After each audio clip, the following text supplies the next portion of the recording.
Joining me now, first class father, Nick Lavery. Welcome to First Class Fatherhood. Thanks for having me, man. I appreciate it. Well, it's an honor to have you here. Let's start like this. How many kids do you have? How old are they? My wife and I have been blessed with two thus far, both boys. The oldest is 5, youngest is 22 months. He'll be 2 in March. Wow, very cool. You say so far. So you guys going to be trying for that girl?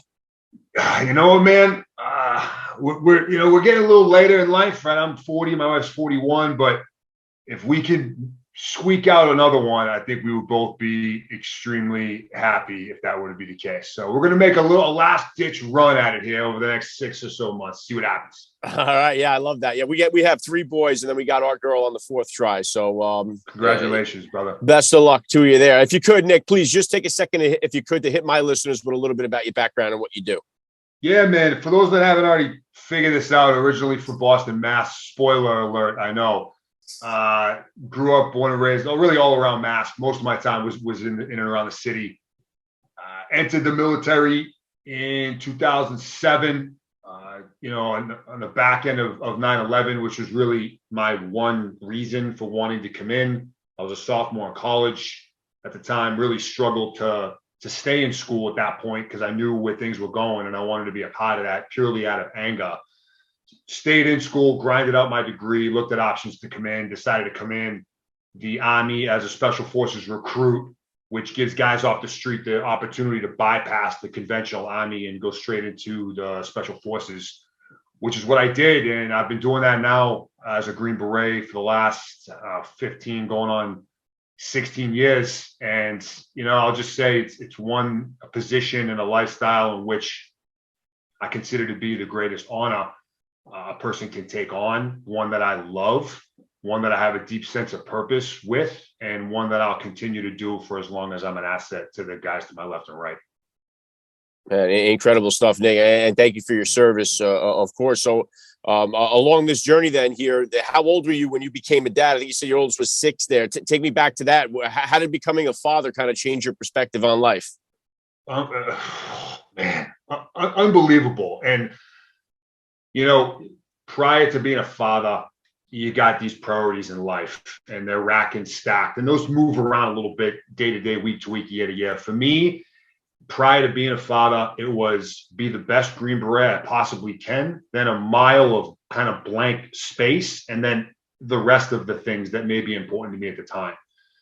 And while that's still a priority for me, that moment in time when I'm holding my son for the first time, my oldest for the first time, and I have a great photo of that moment. In that one instant, my entire priorities just completely scrambled around. All the things that seemed to be the most important things in the world to me, all of a sudden didn't matter to me at all in that one moment. And I realized it's the awesome responsibility that comes with being a dad and how reframing priorities can actually enable progress along other aspects of life when that becomes your most important thing in your world. Yeah, and that's part of the whole thing here too, Nick, is that you guys sacrifice not only, just before having kids, but then I would imagine there's got to be some kind of shift, because there's got to be one thing to be, especially in the Special Forces, a Green Beret, going over into combat while you're the single guy, without that kind of attachment responsibility at home, as to now being a father and having that. What kind of changes for you as far as that deployment mindset? What's different about you now deploying as a dad as opposed to when you were just say a lone wolf?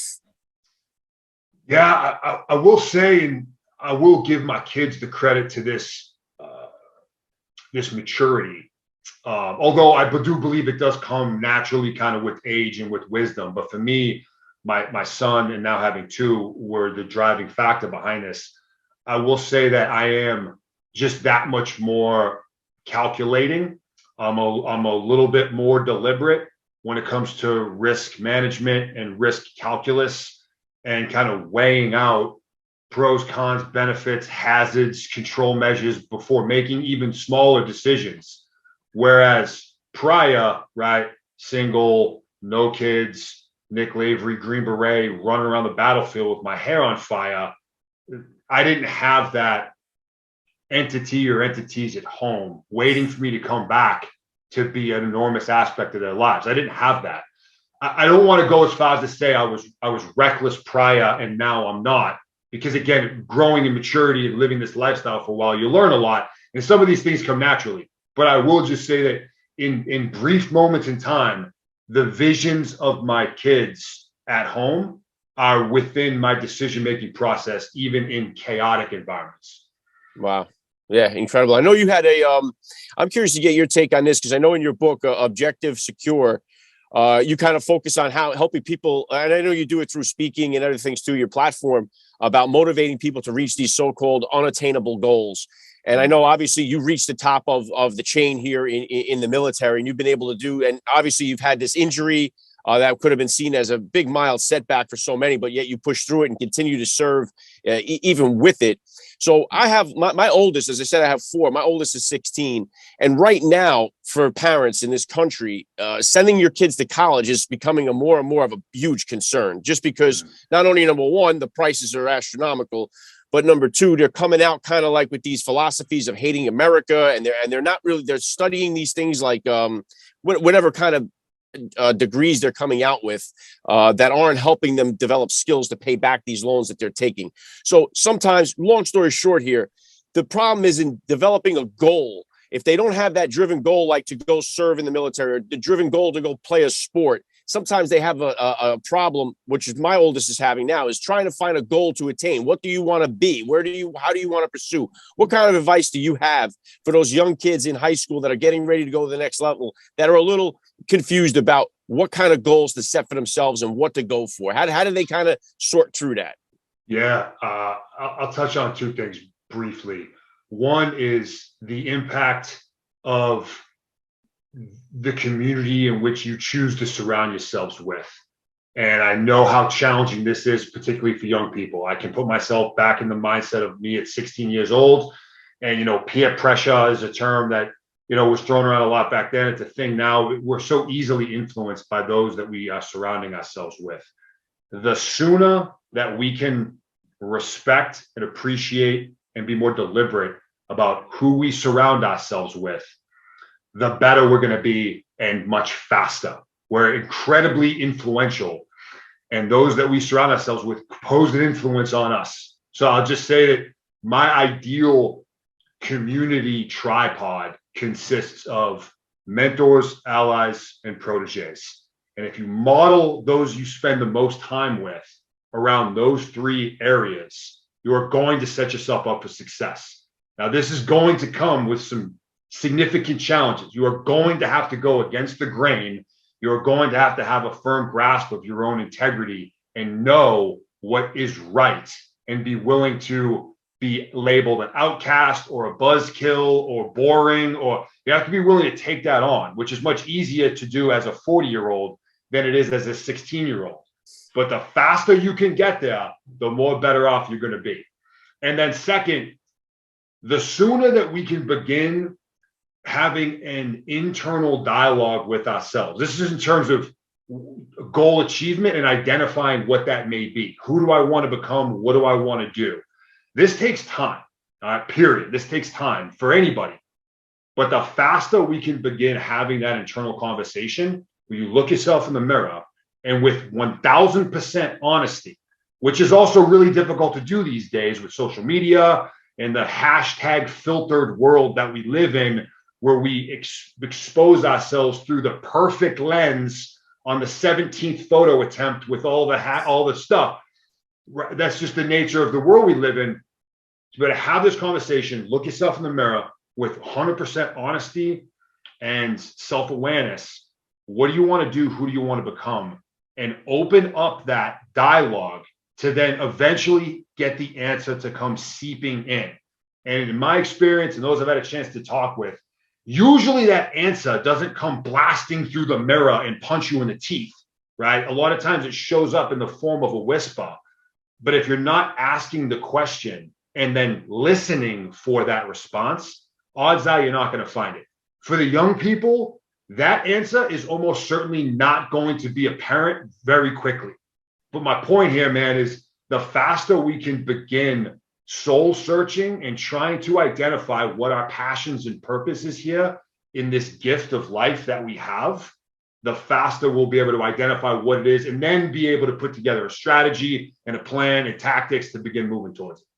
Yeah, I love that, Nick, and I appreciate it because I am in that situation now, and that's part of my whole fatherhood parenting journey as well. As I've never had my oldest will be 17, and then that thing that's crazy is like he's not in any hurry to get his license. Like it's the same thing in his friend group. Like they're not the way it was like growing up. Like we would count down the days to get like our driver's license, and these kids now they just seem like they could take it or leave it. Like so, it's just a different philosophy that they have, a different mindset, and I'm just trying to figure out the best way to to breach that. And one thing that you say there too about surrounding yourselves, one of the things I talk about a lot on this show is the fatherless crisis, with so many kids that are growing up without a father or father figure in their home. And that's having a devastating effect on our society at large. In my opinion, it's the number one social issue we got going on in our country. And I kind of wanted to ask you, because I've had other military guys on that grew up in a home with no father, but kind of found that father figure in the military through their service. And they were able to kind of turn their lives around because of that and become good fathers and break that kind of chain.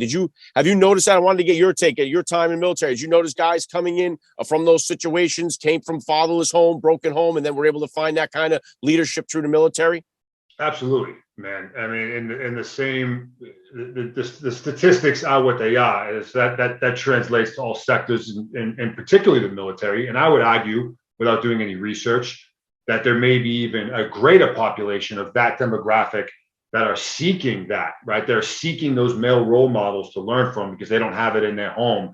Therefore, they're drawn to the military to be around by these strong, courageous, influential men that they can learn from. So we absolutely get quite a bit, and that trend seems to be growing. I see that as an opportunity, right? I mean, I grew up, my father's still my best friend in the world. I didn't come from that as my personal experience upbringing, but I can empathize with what that's like. So knowing that is happening at scale and arguably growing, seeing that a lot of these kids, these young men, are looking into the military as a way to gain what they're yearning for. As someone who's now in a leadership position and has been for a while in the military, has a lot of life experience both in and out, I just take on that as an additional responsibility and an awesome opportunity to not turn myself into some kid's father, but to be that role model and to be able to take the lessons I've learned in the uniform and out and influence these individuals and to fill that gap that they feel like they have. Yeah, and that's what's important too, is not only sometimes not in the military, but sometimes guys find it through a coach or they find it through a teacher. Yeah. And that's what it is. It's when they're finding it in the street, because they're always seeking it. But when they're finding it in the street or these other places, that's what's crippling our country. Like we're filling up the prisons with these kids that had no father, no direction in their life. And especially the young boys, it affects this way. Young girls for different reasons. But a lot of the violence that we're seeing and so many of the issues, especially with young men, I believe it's really because they don't have that leadership role as that positive male role model of a dad in their life. And that's why I'm glad that you and so many in your community, the Special Forces community, have had a lot of the Navy SEALs on the podcast here, other Green Berets and other guys, Marines, that you guys have platforms now, because you guys are the real heroes. You guys are giving, these young men someone somewhere to find that leadership, even if it's not in their own personal life. They have somewhere to look to see guys who have been through real stuff in life, and they're telling it as it is, with all their imperfections, with all their flaws, and they're not claiming to be like we see these movie stars or athletes, or the kind of like these you were talking about, are the lives that we're seeing on Instagram and Facebook that are all just really, for lack of a better word, just bullshit. And it's, there's no substance there. But to get an opportunity for these kids to see you guys and listen to your advice, I think it's so beneficial to our whole country. I'll tell you, man, a phenomenal point. Two things, John. I mentioned that community tripod, right? The allies, mentors, and proteges. And in today's world, with all what social media can bring and all the nastiness, it's an amazing tool that can also be wielded for good. And back in the day when I was a kid, same with you, man, your mentors were essentially limited to who you were around geographically. That's who you had to choose from. Coaches, teachers, family, but that was it. Today's world, you got 13-year-old kids that are all over social media. So now, because of that tool, you are no longer geographically confined by who your mentors are. I have mentors that I've never met a day in my life, right? Jocko Willink is one of them. I'm looking at him right now behind you. He was a mentor for mine for years before I ever met him in person. Now he and I are friends, but you can choose who you consume and who you allow to influence you through that mechanism. And then as well, you touched on, us in special operations, and now you're seeing guys that are putting themselves out there and being more public. That for me, I can say, man, was an enormous challenge that will remain a challenge for me indefinitely. We live this quiet professional mentality, and we're about what we do and how we perform, and we don't want to talk about it. We want to be about it. And for a lot of us, we struggle with putting ourselves out there. And whether it's writing a book or doing an interview or sitting on a podcast or starting an Instagram platform, like whatever it is, that historically is really tough for most of us. And it, in a lot of ways, it goes against what we believe we're supposed to be doing as members of the soft community. I can tell you with 1000% certainty that this exact topic, having taken that risk and putting myself out there, knowing my integrity and my values and where they lie, enables me to do that. But the feedback I get, particularly from the young people, particularly from that 13-year-old kid, that 15-year-old kid that sends me a message like, hey, man, saw your stuff. Thank you. I'm struggling with XYZ. You got any advice? I get those messages daily. And that is a daily reminder that what I'm doing is providing value. And we as a whole are giving options to these young people that are striving for mentors and for people to learn from. Yeah, and props to you for doing it. I know so many in the community take a big blowback from putting themselves out there and sharing this kind of information. But me, just as a civilian, I can't tell you how beneficial it is to be able to get a chance to listen into these kind of conversations. I mean, it's such a blessing, I think, to our entire society that we have it.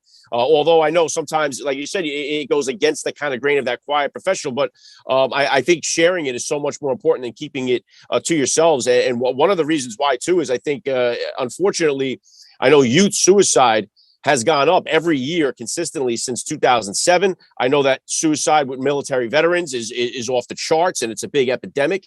And I'm not too sure, too, because I recently had Travis Mills on the podcast here, and he's a guy that lost both arms, both legs. I mean, this guy's been through it all, and he still has that mindset that's just incredible, and he continues to inspire people, as you do with your platform. What is the difference, Nick? Why are the military veterans still having this trouble with the suicide rate, and what makes the difference between a guy like you, a guy like Travis Mills, who have lost so much but continue to push forward and go through, and those other guys who kind of give in to the ultimate, the ultimate of just giving up? Oh, that's a great question. It's really tough to answer. I can tell you right now, I don't have the answer. I can just tell you that, Travis and I were both at Walter Reed together. He was actually the first non-medical personnel that I register outside of my family meeting in my hospital bed. He walked in literally right on prosthetic legs. I couldn't process what's happening. And I see this robot in front of me. And the first time I was able to actually get into the rehab facility at Walter Reed, once I progressed a little farther, I walk in and I'm witnessing Travis dragging a sled around this indoor track. And I'm like, holy shit. Yeah, man, I may have lost one of my legs, but this dude's operating like this with none. So I won't speak for him, but I know he's in the same, area, same ballpark. For me, man, I just had a very clear and refined grasp and vision of what my future had to be. And that was what I was able to grasp onto continuously during all of the setbacks and failure and fear and pain and doubting myself, which was constant daily.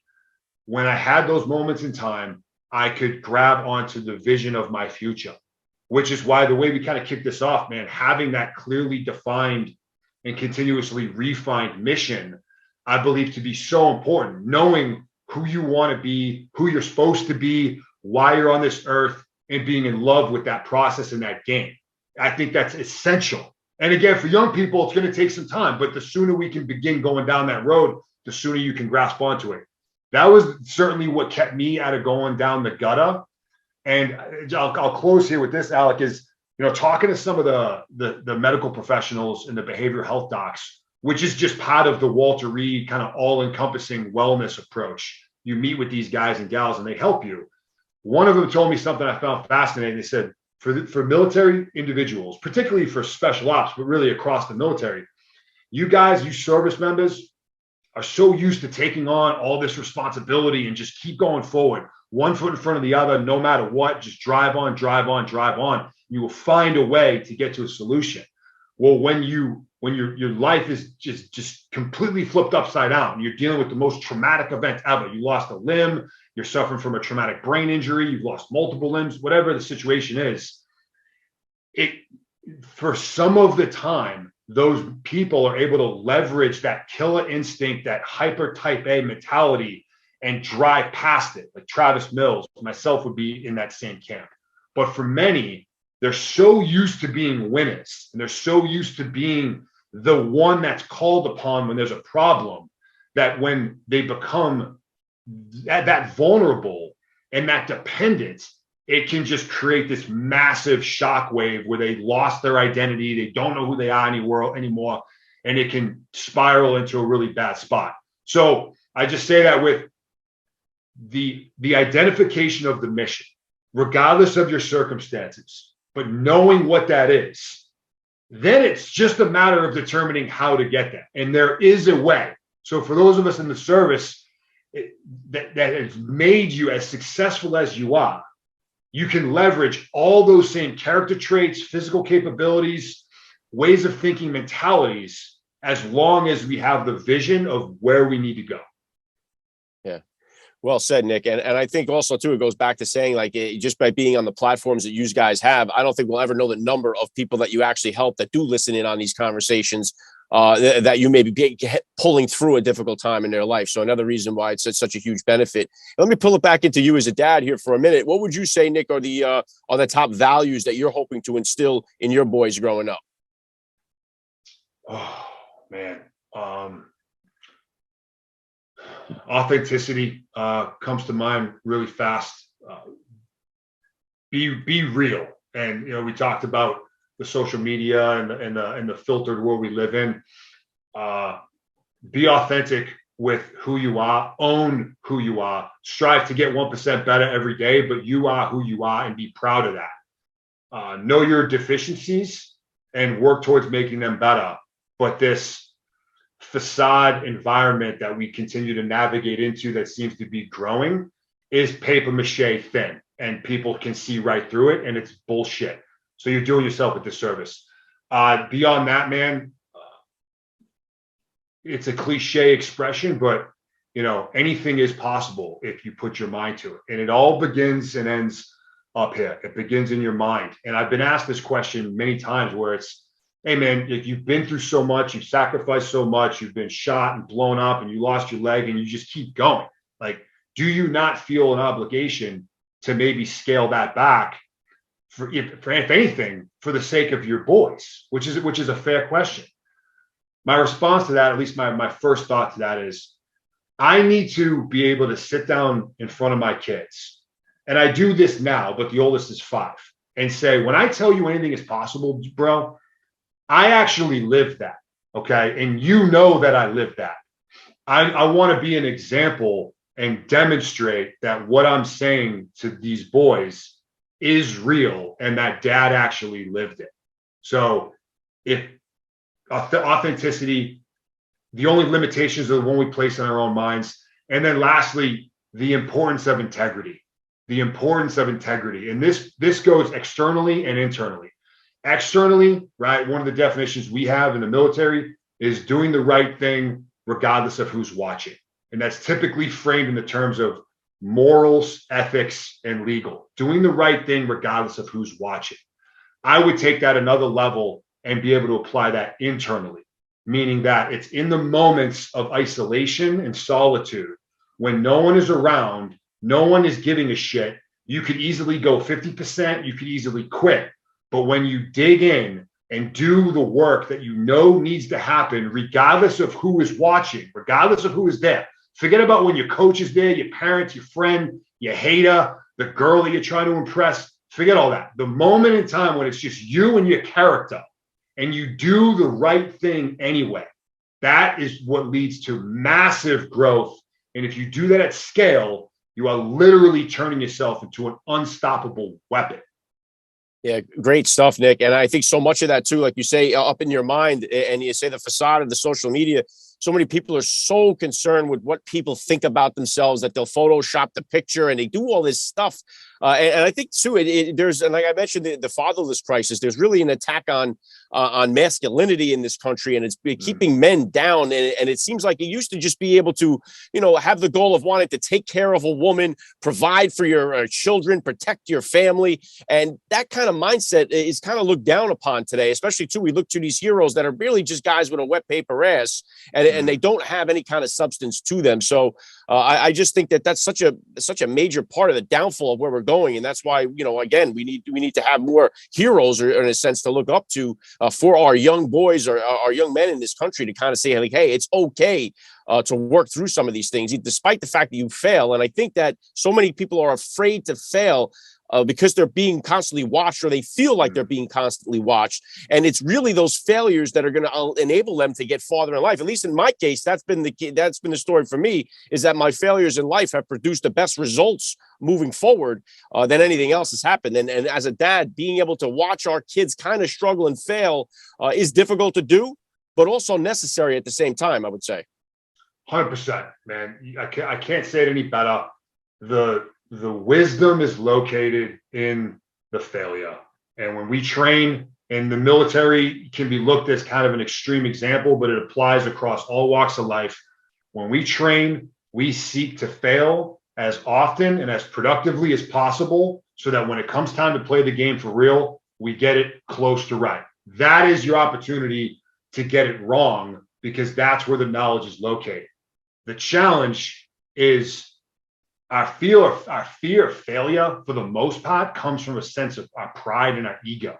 I'm not worried about breaking my leg. I'm worried about how I'm going to be perceived externally if I mess this up. It's a huge challenge, regardless of how old you are.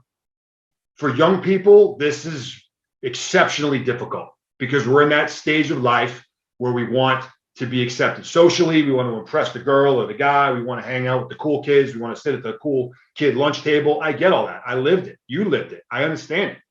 The faster we can get to a place where we can take our pride and we can put it aside, and we're willing to take that risk and extend into that realm where failure is almost certainly going to happen. But then through that, learn what went wrong, analyze, take that knowledge, ram it back into the system. And if you couple that with the resiliency and the toughness of getting back up and continuing to go again and again and again, explain to me how, this is rhetorical, man, but how can you stop someone who is willing to continuously go forward, get knocked on their ass, not only get up, but get better from getting knocked down, and do that again and again and again and again indefinitely? How can you stop someone who has committed to living their lives through that manner? The answer is you cannot. You literally become an unstoppable force to be reckoned with. But it begins with taking that pride, putting it aside, swallowing a huge humble piece of humble pie, and accept the pain it comes when we fail. But it has to hurt, man. It has to hurt, because that is the catalyst for the growth. Yeah, the lesson involved in it. And yeah, I would love to be able to surround yourself with guys that are willing to do that, because it just rubs off on you. I think it said, I forget who it was, say like you become the average of the 5 guys you hang around with the most. And I think there's a lot of truth in that too. So, and I know young yet too, only 5 is your oldest. So what type of a disciplinarian have you been as a dad? Obviously you've been through, you've had some disciplinarian guys in your life going through the toughest military pipelines that there are. But what have you been? Are you a timeout guy? Are you a spanker? And or how do you kind of discipline your 5-year-old? And is what type of disciplinarian was your father growing up? Is it different than your kind of style? Yeah, so my father was pretty chill. And I look back in retrospect, almost like, hey man, maybe if you ramp things up a little bit and been a little bit more structured and disciplined, maybe I wouldn't have made the amount of crazy unfortunate mistakes that I made. You know, in retrospect, I come from an extremely blessed scenario, both two very loving parents that I learned a lot from. My wife and I have taken more of the appreciation of privileges and then the removal of these privileges. Like, as fast as you can earn something for doing something well, those can go away very, very quickly. The timeout thing we did when he was younger. Now, you know, he's got an awesome setup in his room. If I'm like, hey, go to your room, he's like, cool. I'm like, okay, this isn't working. So I need to like remove some of the cool stuff that he's interested in. So far, man, and I'm learning this as I go. And believe me, parenting, you know this better than I do. You can read all the books and all the articles and watch all the videos, but you're kind of figuring it out as you go, right? You learn it as you go, and you make a lot of mistakes. The emphasizing, at least currently, the importance of choices and consequences and privileges that are associated with that. And you need to earn these things, right? These things don't just show up. You need to demonstrate that you've worked hard, you've done well. And with that comes privileges and things that you've earned. And when you mess things up, there needs to be a consequence associated with that. It has to hurt. So that's kind of the model we're going at now, man. And as we move more into kind of a more structured lifestyle, actually, I got a meeting with the local jiu-jitsu gym tomorrow to get eyes on that. So we're looking to get them into more, you know, team dynamic, extracurricular type stuff. So far, it's been working, I think, as well as it does. It's an amazing journey, and come 2 weeks from now, I may have a whole new philosophy. I don't know. Yeah, it's so cool. And with our four, they couldn't be more different. So each one of them, we got to kind of discipline in a different way or a different style. And it's sometimes I'll have a conversation with my teenagers that didn't go anywhere near the way we thought it was going to go. And then afterwards, I'll look at my wife and go, well, that was fascinating. Like, you know, just kind of still learning all these lessons as we go. So it's an on-the-job training for sure. And obviously, you're still serving now in the military here. You got you had the book come out last year, The Objective Secure. What are you working on now, Nick? What's kind of your goals, your plans for 2023 here and beyond? Yeah, great question. So I'm still active duty. I just left the ODA life. ODA stands for Operational Detachment Alpha. There are a lot of words to say an SF team.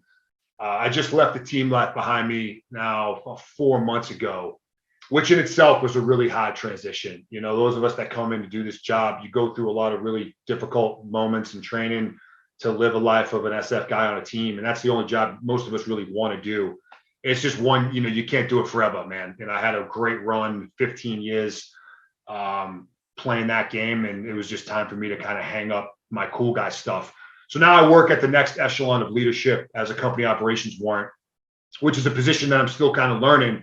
And surprisingly, it's quite fulfilling. I would have swore to you, Alec, leading up to the day I left the team, that I will hate whatever my next job's are. I'm going to be miserable for the next 4, 5, or 6 years of my career, but that's just the nature of the beast.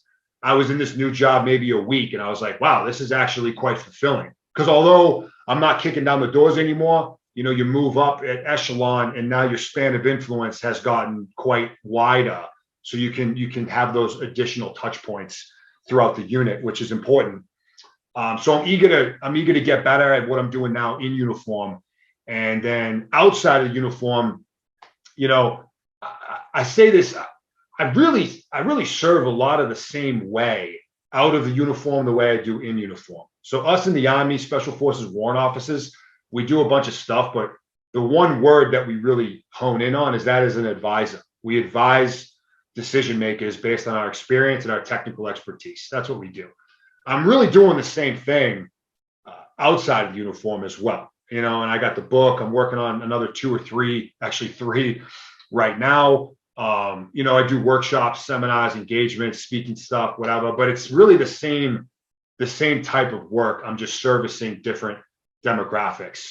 So it's wild how fast that side of my professional life has expanded in the last 12 months, where now I have a whole team around me, and it's a nights and weekends thing for all of us. It's a passion project for all of us, but it's one that's creating real impact that continues to grow. So I'm falling more and more in love with doing it the more I do it. So I'm eager to see kind of how that grows and scales moving into the future.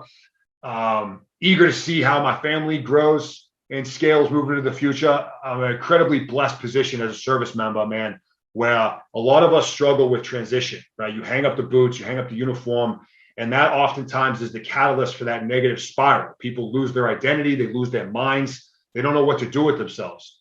I'm very fortunate where I've already identified my next purpose in life, and I'm actually currently working towards it now. So it's a wild ride, man, and it's going to be a lot of fun moving forward.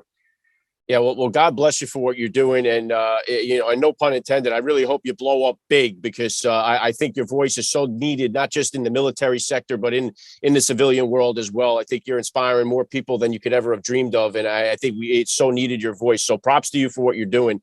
And the last thing I want to hit you with here, Nick, I love to ask all the dads that I get on the podcast, what type of advice do you have for that new dad or for that about to be father who's out there listening? Oh my gosh. Lieutenant Colonel Hal Moore was a colonel during Vietnam. And if you've seen the movie We Were Soldiers, he's played by Mel Gibson. He eventually went on to be a two-star general before he retired.